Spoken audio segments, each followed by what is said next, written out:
Okay, folks, this is the second video in the series Into the Mind of GSP UFC 111 predictions. Okay, next one. If you just pop this up, this is the second video. Go watch the first one first. This is going to be a video response to the other one, so it'll probably be like a little bubble or something. There'll be some kind of note there. You click and go watch it first. Okay. This is where GSP and I part ways. And this is where a lot of people don't hate GSP. They're frustrated with GSP. I am frustrated with GSP. I do not hate him. I've watched Dana White's video blogs, and I like the guy. He's a sweet guy. He seems like he's smart. He's a tough guy. He's athletic as hell. I'm frustrated because he took the wrong approach because of his fear. Now, if GSP would have done this, and he still could redeem himself in my eyes, and not saying he has to, obviously, but nonetheless, this is what I would have liked to have seen from a true champion when he gets knocked out unexpectedly and wants to try to avoid that knockout in the future. What GSP could have evolved into, actually conquering fear instead of suppressing it. Or avoiding it by having techniques to avoid his fear. Notice again, ego, I would have chopped it off right there, got rid of it, and then guess what that would have done? Instead of being scared and trying to think of a way to avoid striking, he would have done like Machida. Elusive, he would have learned how to be more elusive. If you watch Machida, I watched that again, him and Rashad Evans. Man, he strategically picked him apart he would do a little kick to keep him on balance, and he'd come through with a punch right after it, and it was amazing. He'd do a body kick and then come with an overhand left on the same side, and his hand was he's already blocking for the kick, or if he didn't block, he natural tendencies pull down, then that punch was right there. It was beautiful. I mean, GSP could have learned to be elusive. He could have learned to be more, and notice what happens when you fear. If you watch GSP, he has a lot of tension in his body. What does fear do? He's got a lot of fear, and you see a lot of tension in his muscles. That's fear-based. Because fear is trying to protect you, so it tightens those muscles up to try to protect. I had a friend just like that in high school, or elementary school. Seen it many a times. Didn't know exactly what was going on at the time, but now I do, now that I'm older. So notice, if he'd actually conquered the fear, a natural result of having less fear is to be more fluid. Notice BJ Penn is really not a scared person, and you can see it. He's so relaxed. I mean, it's like this.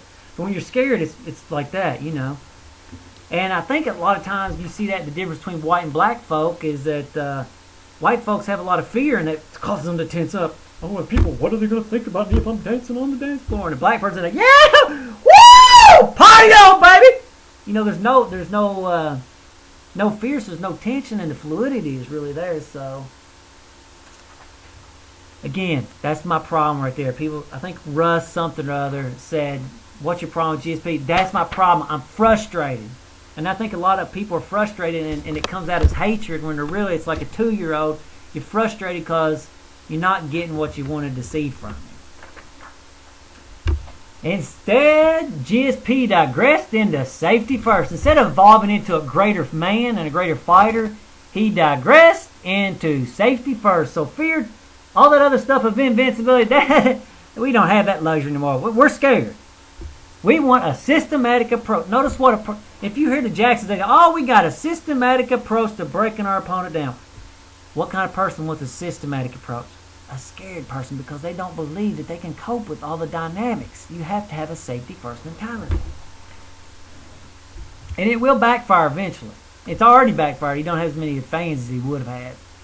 So basically, fear, safety first mentality, use wrestling to avoid fighting. So he's been probably working even harder on his wrestling so he can avoid the stand-up instead of working a little bit more on his stand-up and being elusive and using his wrestling to keep people on their feet, where he can use some elusive Machida kind of style fighting. So,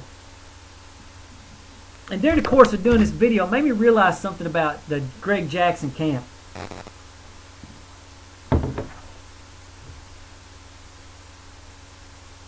He creates great winners, not great fighters. If he'd create great fighters, he would have taught Rashad Evans and GSP to be more elusive, to learn how to be like Machida. You know what I'm saying? I'm not opposed to using wrestling. I love to see wrestling used appropriately to end a fight, but I hate to see it used because I'm scared. I'm afraid I'm going to lose. I mean, yeah, I understand. It's smart in a way, but if you didn't have the fear, then you could evolve your fighting style instead of digressing. It will catch up with GSP. It's degressing. It's not evolving. Look at Machida. He started out safety first, and he learned how to evolve into being more aggressive and finishing fights. And we love him for it. At first he looked like he's going to be one of those safety first boring guys, but he wound up being amazing.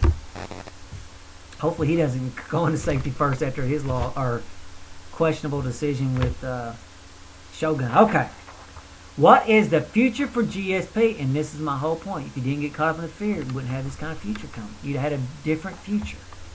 And he could have taught other fighters to overcome their fear as well. And you see this all the time with guys thinking they're invincible, and then they get that blown away and they don't know how to deal with the fear and they just screw it. Okay.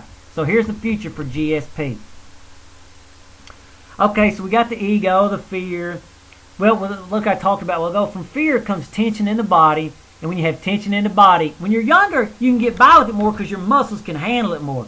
But as you get older and you get tougher opponents, you're going to start getting injuries. That only lasts for so long. And again, like I said, I had a friend like that in elementary school. Again, safety first. He's going to start getting tougher competition. There's going to be guys at 170 who are going to be tough, and combining that tough competition versus injuries, he's going to wind up quitting eventually. He will. And you heard it in the video blog. He told Dana White, he said, I think I'm going to die out there when he got that leg, when he tore a groin muscle the last time with Thiago, I think it was last time, with Thiago Alves. He pulled that muscle and he was like, and you seen him when he went back to the corner, he said, pulled my groin muscle, and then Greg Jackson said, hit him with it. I was like, okay. And GSP, and he's basically trying to keep GSP out of that fear mode. But you're going to see him get a lot more injuries, and he's going to get tougher competition, and I think he'll eventually just quit. I think that's what happened. But then again, hopefully he surprises me and overcomes that and learns to be more elusive on the feet instead of being scared. Because basically what he's doing is taking a weapon away from himself. You're taking away the stand-up. Because right now he's only using stand-up to take you down. I'm only going to strike with you until I see the first opportunity to take you down. I would really like to see Dan Hardy watch this video and use it to get under GSP's skin. Who knows? Maybe GSP will watch it and he'll learn. But again, I don't hate the guy, but I am frustrated with him. I don't like that he cheated against BJ Penn. I'd like to see some karma payback on that. And I would be more than willing to help BJ Penn, whatever you need to do. Not that, I know, y'all probably, it's crazy, BJ ain't going to ask you nothing. Anyway, I would love to see Dan Harding do something with this. I really would. Because Dan Harding's a funny guy. He likes screwing with people, too, and getting under their skin. So, anyway, I hope you've enjoyed this. And until the next Into the Mind, I think the next one's going to be, it's either going to be Into the Mind of Dana White, because I've got a lot of stuff to say about Dana White. Having a problem with Tito, which you can expect that. Tito's a problem anyway. Problem with Randy Couture. Problem with Dan Henderson. And I've been starting to notice things too, so I really think that's probably going to be the next one.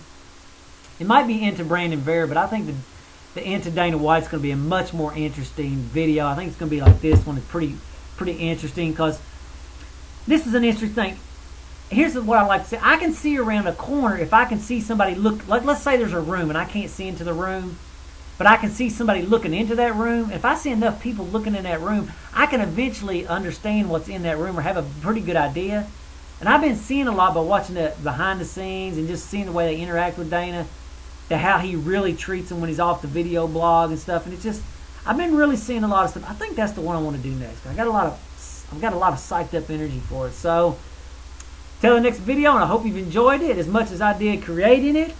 And until the next Into the Mind, later.